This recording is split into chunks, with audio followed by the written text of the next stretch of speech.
3246.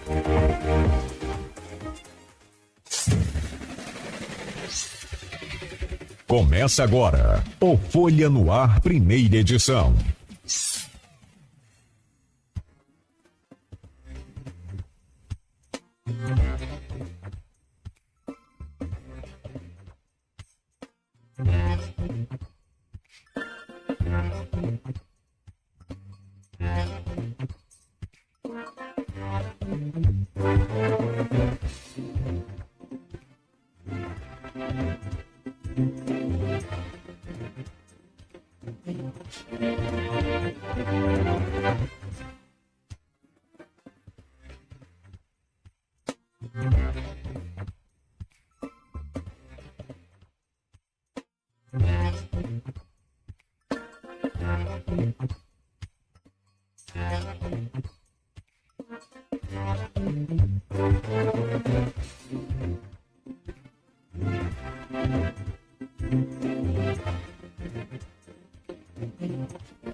Terça-feira, 28 de janeiro de 2025. Começa agora pela Folha FM 98,3, emissora do Grupo Folha da Manhã de Comunicação, mais um Folha no Ar. Estamos ao vivo em 98,3. Estamos ao vivo também pelo Face, pelo YouTube, pelo Instagram. Daqui a pouco você confere este programa em podcast. Pode dar um comando aí, Alexa, ouvir Folha FM. Também pelo aplicativo exclusivo da Rádio Folha FM lá no Android, para Android ou para iOS. Pode baixar o aplicativo, é levinho, né? E você vai interagir também com a gente aqui em toda a nossa programação. São 7h08 em Campos. Muito bom dia, sejam todos bem-vindos. Vamos às principais informações desta manhã, para você começar aí abastecido, tudo que está acontecendo em Campos e toda a região. Folha no Ar de hoje, que começa com a previsão do tempo. Quero só conferir aqui as imagens também, para a gente atualizar aqui a informação, mas a previsão para esta semana é de tempo instável durante praticamente toda a semana. Hoje já é terça-feira, ontem ficou boa parte do dia com predominância das nuvens, o sol apareceu muito pouco, deve ser assim hoje também, aquele mormaço, aquele clima mais abafado, porém com temperaturas menores, segundo o Instituto Nacional de Meteorologia. A máxima para Campos hoje é de 32 graus, a mínima é de 24 graus. Agora aqui no centro, com o tempo parcialmente nublado, faz 26 graus. 7h10. O programa de hoje tem a satisfação, o prazer de receber o economista mestre em economia, professor do ISE Senza, doutor em economia, Saulo Jardim. Ele vem para falar um pouco sobre esse atual cenário da economia brasileira, com algumas projeções não muito animadoras dos especialistas para o ano de 2025 e alguns contrapontos que, quem sabe, a gente se apega naquela luz do fim do túnel e torcendo para que ela não seja a Maria Fumaça vindo em nossa direção, porque nós já estamos cansados de ser atropelados. Vamos lá. Mas, olha, tem projeção para 2025, taxa Selic com 15%. Já conversei rapidamente com o Saulo aqui, é muito alta, é muito alta. Vamos entender um pouco mais dessa taxa Selic, que pouquíssima gente sabe o que é, entende o que é, e todos nós pagamos por ela. De alguma forma, somos influenciados diretamente, mas não é nem indiretamente, não. A caixinha de fósforo que você compra aí está relacionado, preço relacionado também à taxa Selic. Olha, eu não uso fósforo, Nogueira, eu uso o isqueiro também. Então vamos lá, sem brincadeira, falando sério, inflação de 5,50%, só para você ter uma ideia, a inflação de 2024 fechou em 4,71%. Tem um acréscimo projetado para 2025. O dólar também passando dos R$6. Então, hoje o Copom, que é o Conselho Monetário Brasileiro, está reunido e deve definir entre hoje e amanhã uma nova alteração na taxa Selic, que está projetada em pelo menos 1 ponto percentual, saindo de 2,25 para 13,25. O Saulo vai explicar isso tudo para a gente, e o bom é que o Saulo explica de forma que é o beabá. A gente que não entende nada de economia passa a entender e já se sente quase que um Saulo da vida. Vamos falar também no programa de hoje sobre o Pix. Você sabe que você já é fiscalizado acima de R$5.000? Você já tem fiscalização? O governo errou na comunicação, a esquerda não reagiu bem, a direita politicamente, e aí dando luz daqueles, sabe como é que é, né? Aqueles projetos de político malfadado, mas infelizmente a fake news foi o que o Roberto Dutra falou aqui neste programa. Ela só progride, só cresce em campo fértil. E o governo já passou por um problema assim anteriormente. Os deputados de apoio ao governo federal declararam várias vezes que não ia haver a taxação daqueles aplicativos de compras de varejo. Não vai haver. Virou a taxa da blusinha, né? Acabou apelidado assim, taxa da blusinha, e que são esses aplicativos Shein, Shopee e tal. E o governo acabou taxando. Dessa vez agora foi a questão do Pix, que nós vamos falar aqui também. A taxação do Pix. Não havia projeto nenhum para taxação em momento algum do Pix. O brasileiro já é fiscalizado automaticamente pela Receita sobre esse Pix. O que houve foi um erro de comunicação muito grave do governo, partindo da própria Receita Federal, que disparou essa notícia sem passar pelo Planalto, sem passar pela SECOM, sem nada. O negócio foi atropelado de forma assim muito estranha. E deu no que deu, a gente sabe, o governo teve que recuar, e aí fica uma pergunta de todo brasileiro, que para muitos até é descabida, mas é o brasileiro que está lá na ponta, que vai ao supermercado, que vai ao posto de gasolina, e ele pergunta: mas então, se o governo voltou atrás, é porque não era fake. Vamos falar sobre isso. Vamos entender mais essa questão. E nós já somos fiscalizados hoje? Já existe fiscalização acima dos 5.000? Então, fique atento aí. Fiscalização diferente de taxação. Vamos lá, vamos tentar aqui não errar como o governo. E, por fim, eu quero pedir ao Saulo para fazer uma análise também sobre os impactos da chegada de Trump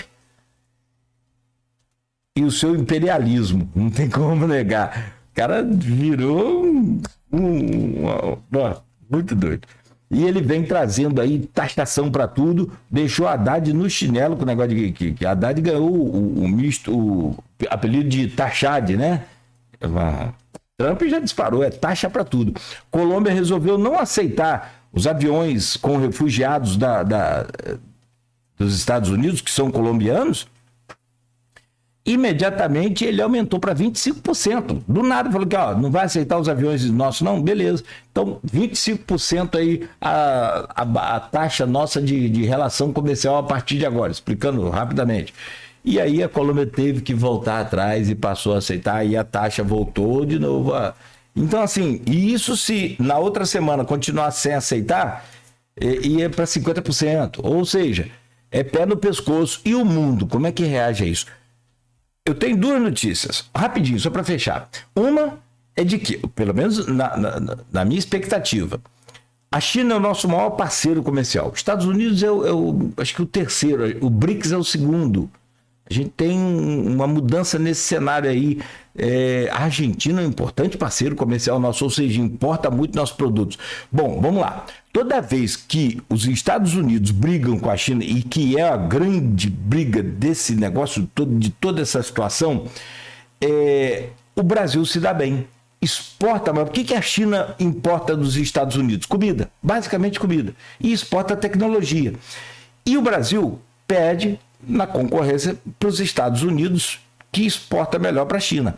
Só que nós já temos a China como nosso maior parceiro comercial.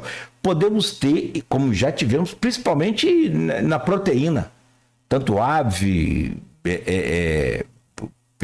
carne de boi, carne suína, tudo. Pesquisa aí para onde vão os pés de galinha. Você imagina. Fui pesquisar outro dia, China. Então, assim, nosso parceiro comercial pode aumentar com a briga com os Estados Unidos, que deve taxar a importação da China. Então, nem tudo está perdido. Outra coisa também, nessas projeções para 2025, temos uma projeção muito significativa de crescimento do agro em 10% dos nossos produtos, nossos grãos, tudo que produzimos aqui no Brasil. E aí? Vai melhorar então a oferta, baixar o preço, porque cá na ponta para nós, o café está a R$60 o quilo. Assim, basicamente, 55, R$60 o quilo. É um produto que subiu 46%. Ou seja, o governo tem dificuldades para acertar os valores nos carrinhos de supermercados e cai, inclusive, na última pesquisa Quest, agora com maior índice de rejeição do governo neste mandato. São 7h18. Rapidamente, então, agora para a gente adiantar essa conversa com o Saulo, algumas manchetes que estão no portal folha1.com.br e você confere com a gente aqui no oferecimento de Proteus, serviços de saúde e medicina ocupacional, qualidade certificada ISO 9001-2015, Unimed Campos, cuidar de você. Esse é o plano. Laboratório Plínio Bacelar e vacina Plínio Bacelar. Baixe o aplicativo do Laboratório Plínio Bacelar e já comece aí a usar logo o aplicativo, sabendo o resultado de exame. É muito fácil, gente. Já passa para o seu médico online mesmo, fica muito melhor. Passa lá no WhatsApp da clínica, do médico, enfim. Fica muito mais rápido, prático e fácil. Baixe o aplicativo Laboratório Plínio Bacelar. Também, Rede Mariana de postos de combustíveis, qualidade e compromisso com você, e Radmed Diagnósticos por Imagem, sempre à frente. 7h19 no portal folha1.com.br, em destaque hoje. Na principal manchete, após final de semana violento em Guarulhos, PM e civil tentam identificar suspeitos. Durante o final de semana, 4 homens foram mortos. A polícia reforçou o policiamento. Tem uma escalada aí de violência, de briga de facção em nossa cidade e também em São Francisco, preocupante. Discussão sobre a EF 118 avança com audiências públicas na NTT. Há quem diga, se o estado do Rio não bater o pé aí, perde mais uma. Tá? Mole não. São João da Barra registra mais de 100 salvamentos aquáticos em 2025. Pontal de Atafone e Lagoa de Gruçaí são os locais com mais afogamentos. Campos é a cidade mais atingida por raios em 2024. Superbom inaugurará em 2025 uma nova loja onde funcionou o Extra, ali na Felipe Web com 28 de março. Circuito Cores das Ruas busca promover conscientização e saúde. Buracos tomam conta da estrada que liga Santa Cruz à Lagoa de Cima. Operação Verão Seguro no Farol e na Baixada abordou mais de 100 veículos. Novo CTI do HGG faz um ano com mais de 160 pacientes atendidos. Pesquisa Quaest aponta que 47% aprovam o trabalho do Lula e 49% reprovam. Defesa Civil alerta para cuidados durante tempestades com raios. Emenda de Lindbergh Farias destinará tratores à agricultura familiar. Tem outras informações. Aposentado, policial militar aposentado é preso por embriaguez ao volante. Não estava alcoolizado naquele bafômetro, não. Estava embriagado. Minha nossa. 7h21. Perdemos meia hora aqui quase, mas vamos lá. Deixa eu trazer o bom dia do nosso convidado, Saulo. Obrigado, amigo, por estar aqui conosco. Honra sempre poder conversar com você. E esse é aquele programa que a gente assiste e depois fica ouvindo no podcast para entender o que rumo vai tomar a nossa economia. Tanto quem tem dinheiro quanto quem não tem, isso é para todo mundo. Quem tem dinheiro vai ficar de olho para saber o que eu vou investir. Aliás, tem pergunta de João Brito aí para você sobre esse negócio Rapaz, ele é danado, bichinho não é bobo não. Taxa Selic, vamos chegar lá. E também quem não tem, o cara às vezes está no sufoco, no corre aí, até para saber o que vai fazer, onde é que ele pode economizar mais, deve economizar mais. O carrinho de supermercado representa uma parcela significativa na vida do povo brasileiro. Saulo, bom dia, bem-vindo, prazer recebê-lo aqui no Folha no Ar. Bom dia, Cláudio, bom dia aos ouvintes. Para mim é uma satisfação enorme participar desse programa com vocês, até porque sou ouvinte também da Rádio Folha, estou todo dia escutando. Então, para mim é um prazer nesse sentido estar aqui com vocês e espero contribuir aí para ajudar a população a entender alguns dilemas econômicos, algumas questões que são importantes no nosso dia a dia. E assim, há como é que fala? Um desconhecimento muito grande sobre algumas informações do mercado e que a gente não entende. O dólar está R$6, mas eu costumo dizer a caixa de fósforo porque teve um caso aqui uma vez, na antiga Continental, um colega nosso perguntou, mas Nogueira, essa caixa de fósforo aqui tem imposto? Cada palitinho desse aí você paga um imposto. Aqui, assim, e aí representa muito, aquela pergunta daquele companheiro, representa acho que muito a cabeça da população brasileira num contexto geral. Sim. É o imposto indireto, né? Na caixa de fósforo, sim, ali num palitinho de fósforo, a gente tem um tributo indireto. O que é uma espécie de tributo que traz muita desigualdade. Por quê? Desigualdade social, de renda, etc. Se eu ganho um salário mínimo, eu vou pagar o mesmo imposto numa caixa de fósforo do que uma pessoa que ganha 100 mil reais por mês. Então, não existe justiça tributária nessa tributação indireta. Né? No saquinho lá de feijão, 1 quilo de feijão, eu pago o mesmo imposto que quem ganha 50 mil reais por mês. Então, existe justiça tributária nesse sentido? Não existe. Né? O que é justiça tributária? Justiça tributária é um mecanismo que faz com que quem ganha mais pague proporcionalmente mais. Né? Quem tem mais condição de contribuir pague mais tributos do que quem tem menos condições de contribuir. Se a gente for pegar realizar uma análise desse contexto no Brasil, no Brasil e no mundo, né, o que a gente vai verificar é que o peso da tributação recai sobre a parcela da população que é mais pobre. Por quê? Se a gente for pegar novamente aí essa população que ganha, uma família ali que tem um pai de família, uma mãe de família que ganha um salário mínimo. Qual é a parcela desse salário que vira tributo? Por quê? A maior parte ou a totalidade da renda dessa família vai para consumo. Né? Quem ganha aí R$ 1.500, R$ 1.500 e poucos reais por mês, a totalidade dessa renda vai para consumo. Tem poupança para quem ganha R$ 1.500? Quem ganha R$ 1.500 não vai poupar, vai consumir. Se vai consumir, se a gente for pegar uma estatística aí, cerca de 45% dessa renda vai virar tributo, sob imposto indireto especificamente. Agora, quem ganha R$ 50 mil por mês, Cláudio? Qual é a parcela dessa renda que vira tributo? Uma parcela muito menor. Por quê? Não é os R$ 50 mil que vai virar consumo. Né? Uma boa parte dessa renda vai para a poupança. A pessoa vai poupar, vai realizar investimentos, não vai ser tributado. Então, quem ganha menos, né, em termos de tributação efetiva, quem ganha menos contribui mais, em relação a uma proporção da renda. Né? Quem ganha R$ 50 mil vai ali, proporção da renda em termos de tributação, de consumo especificamente, muito menos, 10%, 12%.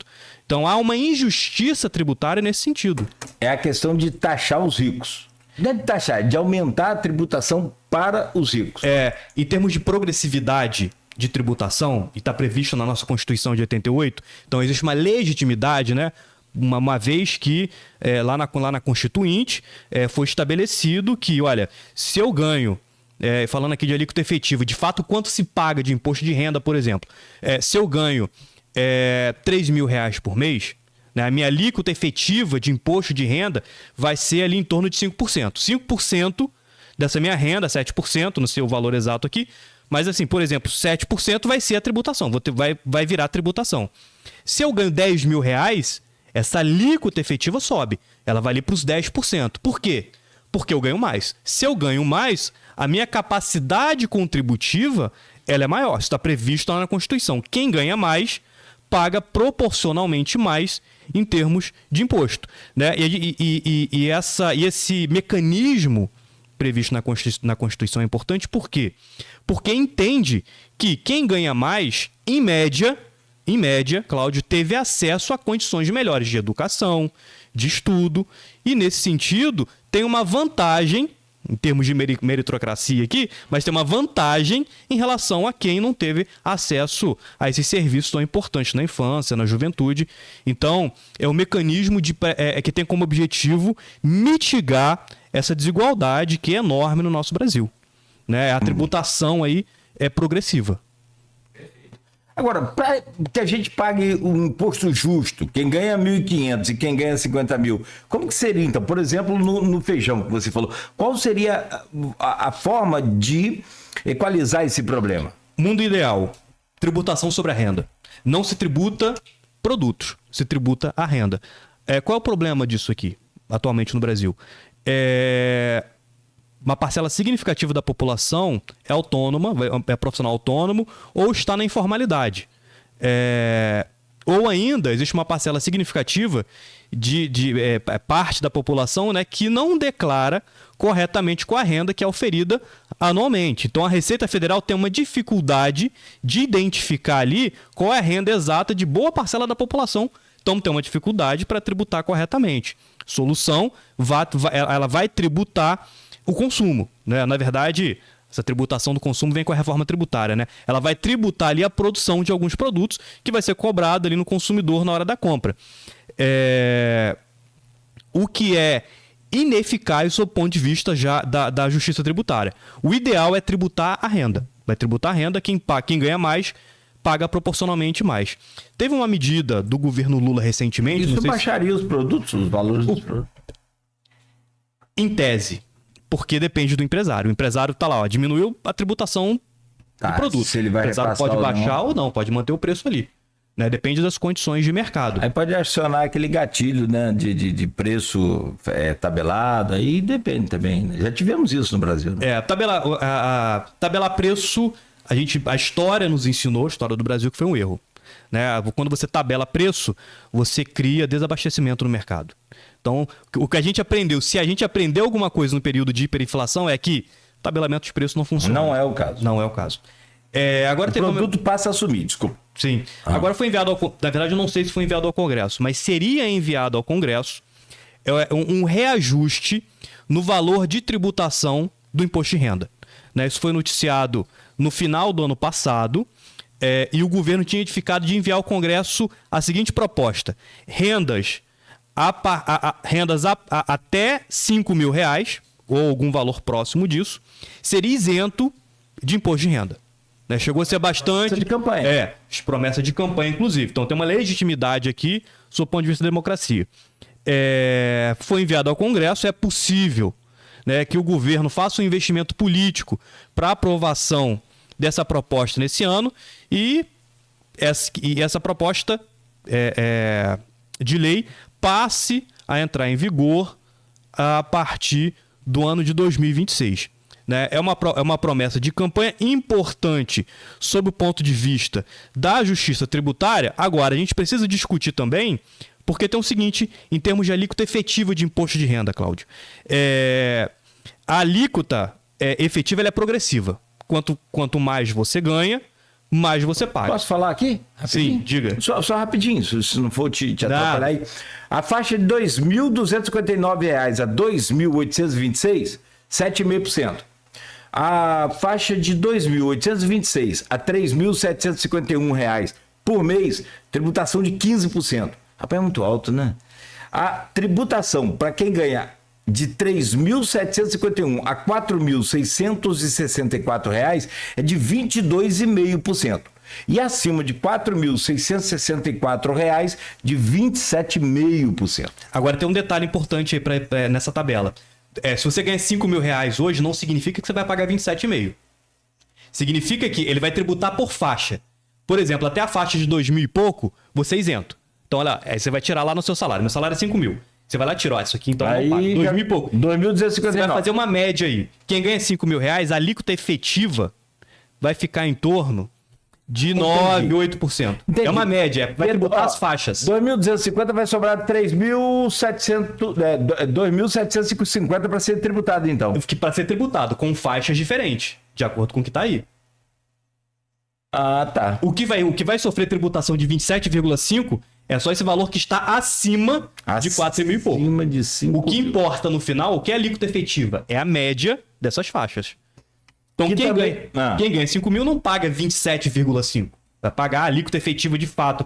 Tributo sobre renda, pegar a tributação. Quanto que eu paguei de imposto de renda dividido por quanto eu ganhei, que é a alíquota efetiva, isso vai dar em torno de uns 10%, 11%. Desconto que não tem tributação, para começar. E depois vai tributando escaladamente. Exatamente. O que vai mudar agora é quem ganha até 5 mil reais, quer dizer, a ideia, que é a proposta de lei aí, quem ganha até 5 mil reais é isento, vai ficar isento de imposto de renda.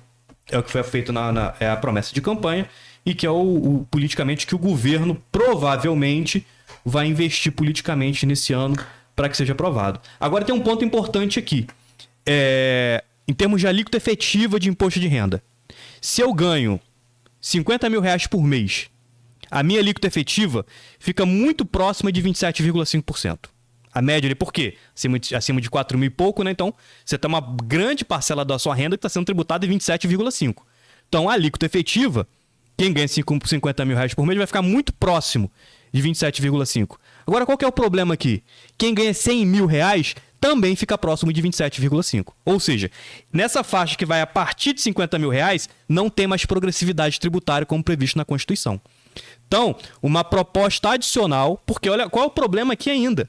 Se o governo abre mão dessa tributação de salários nessa faixa até 5 mil reais, ele está abrindo mão de receita, né, de arrecadação, que é importante para financiar o Estado. O governo, então, Lula, vai precisar de uma fonte adicional, de receita, de imposto. E para onde vai essa receita adicional? O que vem sendo discutido é, para quem ganha acima de 50 mil reais, colocar uma faixa adicional de imposto de renda. O que faz muito sentido sob o ponto de vista da justiça tributária e da progressividade. Por quê? Quem ganha 50 mil ou 100 mil reais por mês está pagando a mesma alíquota efetiva. O que, sob o ponto de vista da justiça, não faz o menor sentido. Justiça tributária. Essa reforma da tabela tributária, né? Sim. Ficou para esse ano. Sim. Não tem nenhuma notícia aqui. Que já foi enviado ao Congresso, né? E o Pacheco, por exemplo, que deve sair agora, eleição agora, acho que é esse final de semana agora, início de fevereiro, no Congresso, na Câmara Federal. No ano passado ele deu uma entrevista falando sobre isso. ao próprio Senado, né? Sim. Esse é o Rodrigo Pacheco. E ele está falando aqui, presidente do Senado. Ou seja, tem todo um trâmite a ser percorrido ainda para que essa proposta de campanha seja aprovada. Agora, Cláudio, um ponto importante. Quem gosta de ser tributado? Alguém gosta de pagar imposto? Ninguém.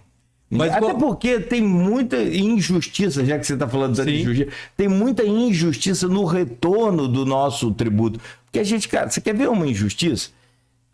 Você paga imposto à beça. Quanto que é o IPVA nosso? Quanto que é o imposto sobre a gasolina? Quanto que é o imposto sobre o pneu? São taxas pesadíssimas. Não estou nem falando das peças. Estou falando de alguns itens que a gente... E o IPVA? Aí você vai a Macaé e volta, tem 2 pedágios para pagar. 2? Acho que mais. Não, Macaé tem um pedágio. E de volta se você vai para Casimiro, tem 2. E de volta 2, né? Sim. Sim. Tá. Você vai a Casimiro, já tem 4, e de volta. Sim. Não, se você for ali em Guandu, já... Se você for a Morro do Coco, você está pagando pedágio. E outra coisa, o custo é caríssimo. Você atravessa o Espírito Santo ali e cai para R$2 um pedágio aqui. Então, assim, tudo no estado do Rio é mais caro, o IPVA nosso é mais caro, 4%, e aí eu acho injustiça. Você tem o IPVA é o imposto sobre um patrimônio, né, que é o veículo automotor. Agora, se você tem um iate, você tem uma lancha, você não paga esse imposto sobre propriedade, sobre esse patrimônio. Justiça também, avião também, aeronave, estão discutindo isso, se pode. Então, assim, tem justiça tributária aí. Agora é o seguinte, o Estado precisa financiar. O Estado precisa se financiar. Por quê? Você tem educação pública no país, você tem saúde pública no país, você tem os serviços de assistência social no país, você tem a segurança pública, a polícia, guarda municipal, corpo de bombeiros. Tudo isso requer dinheiro. Tipo, né, o funcionário público precisa receber o seu salário. Essas entidades precisam de recursos para funcionar. Então, a tributação ela precisa existir. Se não existe tributação, não existe Estado. Né? Então, uma condição necessária para a existência do Estado e dos serviços públicos é que haja tributação. Claro, o que a gente pode questionar é a qualidade desses serviços que são oferecidos para a população. Uma vez que exista a necessidade de tributação do Estado, obter receita, a gente precisa discutir quem é que vai pagar o imposto. Né? Quais são as classes que pagarão mais e menos impostos.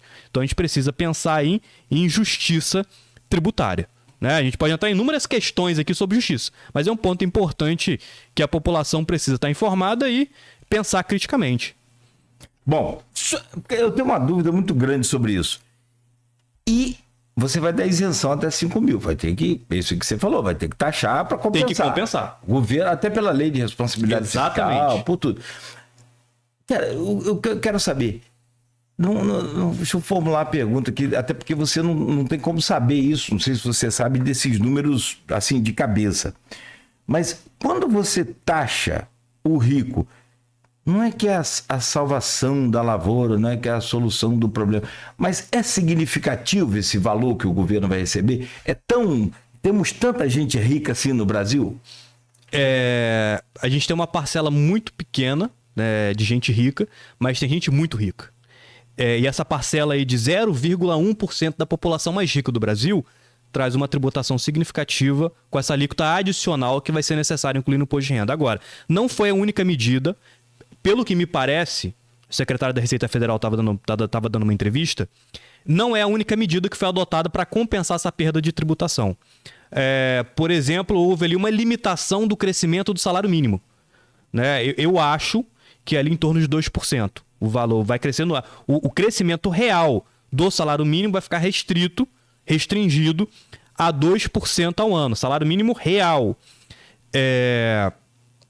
E já é uma medida com certa importância no sentido de economizar despesa, né, de redução de despesa, e uma forma de compensar essa redução do imposto de renda para salários abaixo de R$5 mil.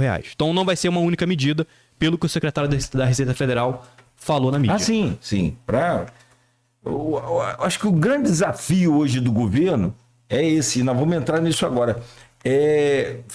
Você fazer o país crescer, fazer o país desenvolver, essa coisa toda, isso é normal, mas assim, o grande desafio do governo é conter gastos e fazer o governo ter um superávit que aí reflete no mercado, reflete na economia, reflete na imagem do país, na credibilidade, reflete em tudo. Mas vamos lá, a gente projetou aqui, a gente leu, que sou eu para projetar, a gente trouxe aqui algumas taxas e alguns dados sobre a projeção para 2025 de taxa Selic, como a gente falou. O Copom está reunido, daqui a pouco já começa a reunião. Sim. Talvez saia hoje ou amanhã. Às vezes Certamente amanhã. Amanhã leva sempre 2 dias, né, no final. Enfim, mas tem uma projeção muito pessimista para o Brasil esse ano no que diz respeito a esses, pelo menos esses 3 números dados que a gente trouxe. O dólar passando de 6 reais. Caiu um pouco agora, depois do que o Trump assumiu. Sim. Mas expectativa que eu estou falando é de projeção para 2025 acima de 6. A taxa Selic, que a gente falou, chegando a mais de 15%. E o outro item que eu trouxe também é a inflação, chegando a 5,50 para 2025. O que você acredita que dessas projeções podem de fato acontecer e o que isso impacta na vida do povo brasileiro? Pois é, esse é um ponto importante. A gente tem projeções, né? Projeções mudam toda semana, né? Você tem um boletim Focus aqui do Banco Central, ele é atualizado semanalmente. E se você for pegar aí o histórico desses boletins de projeção de Selic, IPCA, PIB, câmbio, você vai ver que essas projeções vão mudando de acordo com o desenvolver da economia. A gente tem aqui uma projeção para 2025, segundo o Banco Central, de acordo com o relatório Focus, que é uma pesquisa realizada pelo Banco Central com o mercado financeiro, né? com os analistas do mercado financeiro. E aí a projeção, por exemplo, da taxa Selic há 4 semanas, né? Há 4 semanas atrás, o mercado previa Selic em 14,75%. Né? Hoje essa previsão já está em 15%. Pode mudar. Né? Até julho, junho, com certeza vai ter uma mudança significativa aqui. Essa taxa Selic, ela está alta, a projeção dela é de alta, porque existe uma expectativa de aumento da inflação. Né? A meta de inflação para 2025 é de 3%. Né? O centro da meta de inflação é de 3%. Então, o esperado é que a inflação fique ali... O esperado não, mas a meta é que a inflação fique ali em 3% em 2025, com uma margem ali, né, podendo variar em torno de 1,5% para mais ou para menos. Então, a meta máxima, o limite da meta ali, é que a inflação fique em torno de 4,5%. Porém, a expectativa de mercado hoje para a inflação é de 5,08%, ou seja, fora da meta. Né? Então, a obrigação do Banco Central é perseguir essa meta. Né? E ele vai utilizar de seus instrumentos de política monetária para poder fazer isso. Né? E o principal instrumento de política monetária, eu ia dizer o único, mas é o principal, é a taxa Selic. Né? Porque se você sobe a taxa Selic, que é a taxa básica de juros da economia, né? Os bancos, por exemplo, o governo, quando vai realizar ali transações com o setor bancário, via títulos públicos, ele vai utilizar a taxa Selic como referência. Né? Se os bancos comerciais forem negociar títulos públicos entre si, ele está utilizando ali a taxa Selic. Então, é a taxa básica de juros da economia. Né? É a taxa que o banco toma, a gente pode dizer dessa forma, em termos didáticos, é a taxa que o banco toma dinheiro emprestado. Então, toda a taxa de juros que o setor bancário for disponibilizar para seus clientes, para os consumidores, tem como base a taxa Selic. Naturalmente, se a taxa Selic sobe, o banco precisa subir a taxa de juros para os seus clientes. Qual é a consequência disso? O crédito fica mais caro. Fica mais caro você comprar um automóvel financiado, fica mais caro você comprar um imóvel financiado, fica mais caro você financiar uma geladeira, um fogão, vai ficar tudo mais caro. Se fica mais caro, como que o mercado, como que os consumidores respondem a isso? Eles vão deixar de consumir. O dinheiro vai deixar de circular. Né? Se o dinheiro deixa de circular, o empresário perde incentivo para reajustar preço, para aumentar o preço. O empresário vai começar a segurar, porque ele precisa vender. Olha, se eu não estou vendendo, financiado, eu não posso aumentar esse preço, não faz o menor sentido. Eu preciso manter esse preço. Se ele manter esse preço, está falando de inflação. Os preços estão estabilizados. Então, o aumento da Selic vem nesse sentido de combater, e veja bem, a palavra combater é forte, vem no sentido de combater esse aumento de preços da economia, esse aumento generalizado de preços na economia que a gente chama de inflação. É um remédio amargo. Aumentar a taxa de juros da economia é um remédio amargo. Por quê? Você também inibe crescimento econômico. Consumo diminui, crescimento econômico diminui. Rapaz, uma coisa amarra a outra de tal forma... Tá tudo muito conectado. Que você não entende. Gente, você fica igual aquele cafezinho da manhã. Você põe um pouquinho mais de café, falta pão. Aí você corta um pedaço de pão maior, falta um pouquinho de café. Mas a analogia que a gente faz na economia é que a economia é um cobertor curto. Né? Não sei se você já ouviu falar. Já ouvi, claro. Tapa a cabeça de tapa os pés. Exatamente. E aí você traz um cenário também assim... Porque eu falei aqui da projeção do agro de crescimento de 10%. O Brasil é um dos maiores produtores de grãos do mundo. Do mundo. E isso é fundamental. Quando você fala que o maior produtor de grãos do mundo vai subir, vai crescer 10%, você fica numa felicidade doida. Opa, beleza, vamos produzir, vai ter alimento, vai diminuir o preço lá na ponta, no supermercado. Mas aí vem... Olha aí, olha o embaraço. Aí vem a taxa Selic alta, faz com que o produtor que precisa financiar o seu trator, por até exemplo... para ele aumentar a produção dele? Para efetividade de produção, ele não consegue manter o mesmo preço, então aquilo fica caro de novo. É uma engrenagem... É um desincentivo para o produtor aumentar a sua capacidade produtiva. E aí a economia... entra no processo de arrefecimento. É um problema. Por quê? Se a gente for realizar um diagnóstico da inflação no Brasil hoje, o que tem causado inflação no Brasil? Excesso de consumo? Não. O que vem causando inflação, aumento de preço na economia é a taxa de câmbio alta. Na verdade, é o aumento da taxa de câmbio. Essa desvalorização da moeda nacional, do real frente ao dólar, é que vem causando aumento da inflação. Então a gente está utilizando um remédio, que é a Selic, o aumento da taxa Selic, a gente está utilizando um remédio para combater o consumo, que não é o causador da doença. Mas é o único instrumento que o Banco Central tem a seu dispor. Ou realizar as operações de swap cambial ali no mercado de câmbio. Ir lá e vender moeda estrangeira no mercado de câmbio para tentar diminuir o valor do dólar aqui no país e trazer ali um certo arrefecimento também na taxa de inflação. No melhor dos mundos, qual a solução? A gente ter um país com inflação baixa, e a dificuldade que eu vou te arrumar aí. Inflação baixa, consumo alto, produtividade boa. Não é fácil a resposta não é simples. Acho que uma coisa que a gente precisa, um ponto que a gente precisa de uma reforma para seguir até o que os países mais envolvidos têm feito em termos de política monetária. A gente precisa reorganizar essa meta de inflação. A gente tem a meta de inflação para um período de 12 meses. O que alguns países têm feito é estender esse prazo de meta de inflação. Olha, você tem que trazer a inflação para a meta num período de 24 meses, de 30 meses. Você dá, então, uma tranquilidade para o Banco Central no sentido de não ter que agir com muita força com a taxa Selic. Porque, olha, o Banco Central tem 12 meses para trazer a inflação para o centro da meta. O que ele faz com a Selic? Ele sobe muito a Selic para o impacto ser mais imediato. Porque se você sobe a Selic hoje, a inflação não vai diminuir amanhã. Não vai. Ela demora alguns meses para surtir efeito.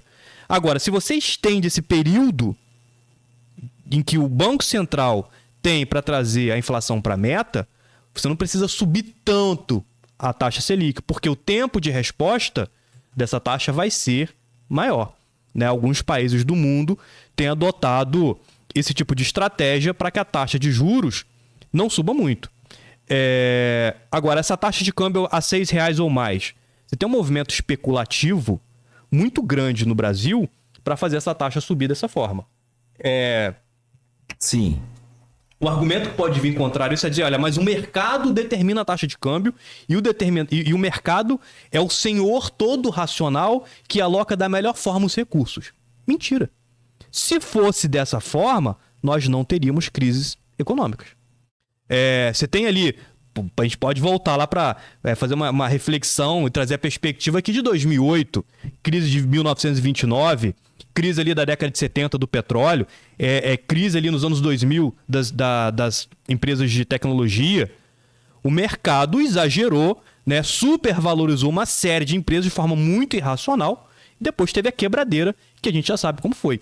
Então o mercado não é o senhor todo racional assim. E quando eu falo mercado aqui, estou falando especificamente do mercado financeiro. Né, o mercado financeiro, ele vive de movimentos de ondas especulativas. Essa taxa de câmbio hoje a R$6 ou acima de R$6, ela é fruto de um movimento especulativo a partir de uma certa ideologia econômica, né? De falar, o governo está gastando muito. E gasto do governo nem importa muito. O que importa é o resultado. Resultado primário. Pode gastar muito, mas se tiver arrecadação, eu não posso. É um erro olhar só para o gasto. É um erro. Né? Eu estou gastando 30 bilhões de dólares. Ou 30 bilhões de reais. É muito ou é pouco? Depende, eu arrecado quanto. E digo mais. O que importa, na verdade, nem é o resultado primário. O que importa é a dívida. A dívida pública. Quanto que o país deve? E aí eu vou te fazer uma pergunta. Olha, o país deve em torno de 7 trilhões de reais. É muito ou é pouco? 7 trilhões de reais. Depende de quanto ele produz. Depende de quanto ele produz. Ora, vou perguntar para um país, uma dívida de 1 bilhão de reais é muito ou é pouco? Depende para quem que é a dívida. Então, assim, depende da riqueza dessa entidade. Então, o indicador que importa na realidade, Cláudio, é a relação dívida-PIB. Qual é a minha dívida em relação à riqueza que eu estou gerando? Se eu mantenho estável essa relação dívida-PIB ou essa relação vem diminuindo, eu tenho uma certa saúde financeira no meu país. Porque meu endividamento está sob controle. Então, nesse sentido, o que eu posso pensar? Qual é a consequência dessa reflexão? A consequência é o seguinte, eu posso realizar despesa, eu posso ter déficit, eu posso ter certo déficit fiscal, mas se esse déficit fiscal, se essa qualidade desse gasto do governo conseguir ali aquecer a economia de modo que esse gasto gere crescimento econômico, né? Se um gasto de 2% em relação ao PIB gere for capaz de gerar um crescimento de 5% no PIB, a gente está na vantagem, porque a relação dívida-PIB está diminuindo. Então esse é o indicador que a gente deve olhar. Agora, o mercado financeiro, não dá para falar de economia sem falar em ideologia, né? O mercado financeiro ali desesperado, preocupado com algumas questões ali de seus próprios interesses, vai ali realizar movimentos especulativos que vai trazer uma desvalorização da taxa de câmbio. Né? E quem se beneficia com essa taxa Selic em 15%? Alguém é beneficiado. Pergunta de João Brito. Estou olhando aqui o Focus, o relatório de mercado. 2025, inflação que você falou, 5,8%. Mas, por exemplo, já com projeção para 5,64% para 2025. Cá em 2028, ela chega a 3,50%. Talvez é ideal de hoje, né? Que a gente está analisando aqui. Mas vamos lá, pergunta de João Brito para você. João Brito foi seu aluno, né? Foi seu aluno. O que a taxa Selic implica diretamente na vida da população brasileira? E acredito que, quando ele coloca população brasileira, a massa trabalhadora que faz esse país andar para frente, acontecer. O trabalhador não vai comprar geladeira. Vai ficar mais caro para comprar uma geladeira financiado. A gente sabe que a população, a massa da população brasileira, quando vai comprar uma geladeira nova, vai comprar um fogão novo, vai financiar, né? Natural isso. Não vai comprar, vai adiar. Essa compra da geladeira nova provavelmente vai ser adiada. Se a gente for para a classe média, vou comprar um carro novo. A troca do carro novo vai ser adiada. Esse é o peso que vai recair aí sobre a população brasileira, a massa mesmo da população brasileira. Agora, quem ganha? Quem está feliz com o aumento da taxa Selic? Tem gente feliz. Outra pergunta de João para você. Como eu posso me beneficiar do aumento da taxa Selic? Uma pergunta muito importante. Aí é o dinheirinho que está com ele lá guardado. João, aplicar o seu dinheiro guardado aí no Tesouro Direto indexado a Selic. Tesouro indexado a Selic. Você vai ter uma rentabilidade maior do seu investimento. Quem está muito feliz com isso são os bancos, é o mercado financeiro, é quem tem dinheiro aplicado. Quem tem dinheiro aplicado está com um sorriso de orelha a orelha, porque vai aumentar a sua rentabilidade. O mercado financeiro está com um sorriso de orelha a orelha. Não é negócio de poupança. Não. Tem que ir para o mercado de renda fixa, né? Tesouro Direto. Isso vai afetar também os títulos do setor bancário, privado, né? As CDBs provavelmente vão pagar mais, provavelmente não, certamente vão pagar mais. LCA, LCI, todos esses títulos de renda fixa vão pagar mais para os investidores. Então, quem investe, quem vive de renda de investimento, está super feliz, que é o caso do mercado financeiro. Bom, são 7h56. Você quer... Porque assim, pro cara que conhece muito igual você, fica muita coisa para passar na cabeça. A gente fica daqui tentando absorver e colocar na nossa realidade. Tem alguma coisa mais que você queira abordar sobre essa questão dessas projeções que a gente falou? Eu falei sobre a perspectiva também, né, de o aumento na produção. Se quiser comentar alguma coisa, o que isso pode implicar ou não nessa economia, porque o governo está tentando de todas as formas, por exemplo, agir no varejo, nos supermercados, para diminuir os preços. Olha o café, que absurdo que está o café. Carne também subiu muito. Sim. Aliás, a promessa do governo é a picanha, aquele meme, aquela coisa. Enfim, deixa você à vontade, porque eu quero partir para o próximo bloco. E a gente não anotou aqui nas nossas dos tópicos aqui para nos dar uma luz aqui no programa, mas vamos falar sobre o Pix. Sim. A fiscalização do Pix, que virou taxação do Pix, na mão lá do mineirinho lá, que se deu bem nessa... Eu fico para morrer com esse negócio. Mas vamos lá. Você quer fazer alguma análise? Vou fazer uma análise do preço da carne bovina.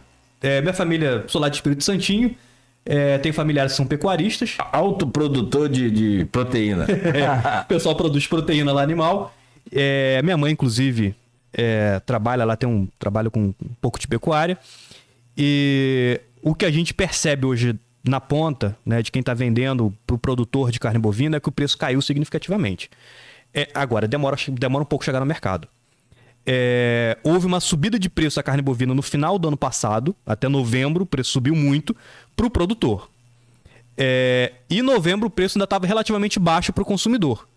Em dezembro, o preço da carne bovina para o produtor caiu muito. Isso eu sei porque minha mãe realizou venda de gado ali nesse período. Então teve uma queda significativa desse preço e deve chegar ao consumidor no próximo mês.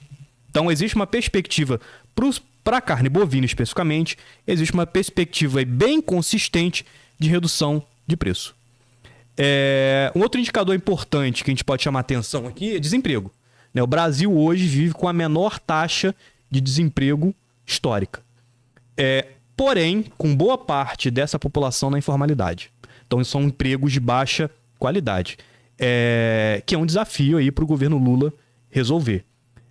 Não existe solução simples, mas a projeção de crescimento do PIB para esse ano é de em torno de 2%, alguma coisa a mais nesse sentido. Acho que o Focus está projetando isso. O que é uma taxa relativamente baixa. Então a gente tem aqui uma perspectiva complicada, Cláudio. Baixa taxa de desemprego, crescimento econômico baixo. Como resolver esse problema? O país precisa se tornar mais produtivo. E como trazer essa produtividade? A gente já discutiu aqui inúmeras vezes, mas trazer tecnologia para o meio de produção. O Brasil se tornar mais produtivo, que não é uma tarefa simples. Mas eu gosto de ter esperança. Eu acho que 2025 pode ser um ano desafiador, mas é importante ter esperança. Acho que 2026 está aí também, 2027. Acho que o Brasil tem tudo para surfar nessa nova onda de tecnologia, de carros elétricos, entre outras tecnologias que estão vindo aí. Basta a gente saber aproveitar e, no processo de eleição, eleger ali governantes que estejam preocupados com essa agenda de crescimento econômico, tecnologia, etc. Está falando de tecnologia, só rapidamente você falou de projeção de mercado e essa coisa toda, dos especialistas que o mercado não é o senhor da razão e da racionalidade. Da racionalidade. Isso foi ontem, aconteceu ontem, na China, no Japão. Um aplicativo de uma startup chamada DeepSeek foi lançado e simplesmente o resultado final foi ontem. Ele bombou. DeepSeek é inteligência artificial. E ele quebrou, assim, de tal maneira a internet que a NVIDIA, NVIDIA é um dos fabricantes, um dos produtores de placa de vídeo e de chip de internet, de inteligência artificial, tomou um prejuízo de 600 bilhões de dólares. Não sei quanto dá isso acho que dá 2 trilhões e 400 bilhões de reais, não sei. Enfim, conclusão, o que é essa questão de mercado financeiro, de razão e essa coisa que você falou? A empresa é muito pequena e ela mostrou para entre outras, o ChatGPT, Google, tanto inteligência artificial do Google, que não é tão caro assim a inteligência artificial. Com muito pouco você consegue fazer, ou com muito pouco, ou com bem menos, você consegue fazer a inteligência artificial de qualidade que hoje está sendo oferecida aí. Ou seja, produtividade. Isso foram muito mais produtivos do que a OpenAI que está lá nos Estados Unidos. OpenAI, criadora do ChatGPT, que é um dos mais famosos. Tem inteligência, assim, rapidamente falando, às vezes eu vejo postagem aqui nas redes, o cara dando dica ali de 40 aplicativos de ChatGPT, de inteligência artificial, um para foto, um para texto, um para vídeo, cara, sensacional. Estão assustadores, né? Os aplicativos de inteligência artificial, você já viu de vídeo? Você consegue simular o Haddad? Sim.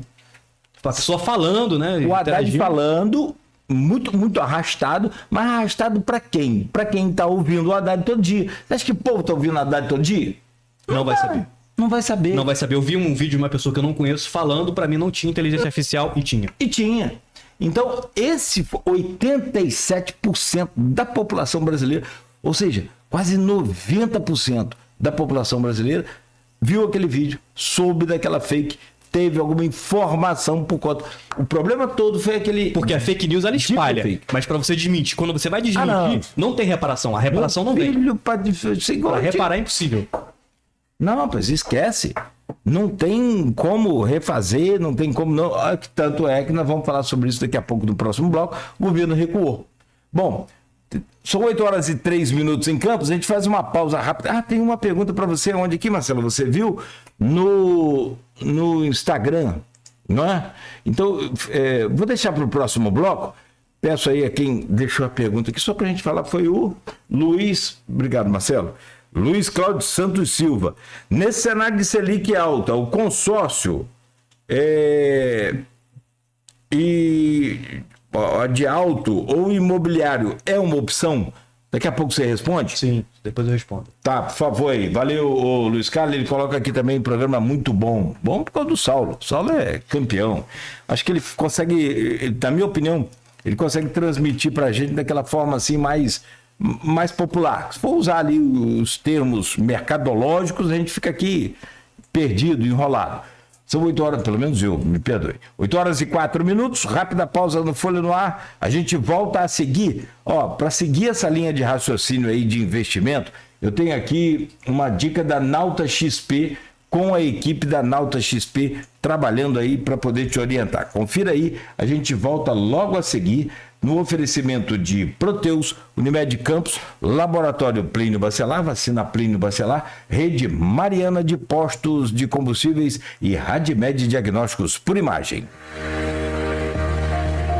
Minuto Nauta XP. As principais informações do mercado diariamente para você. A estratégia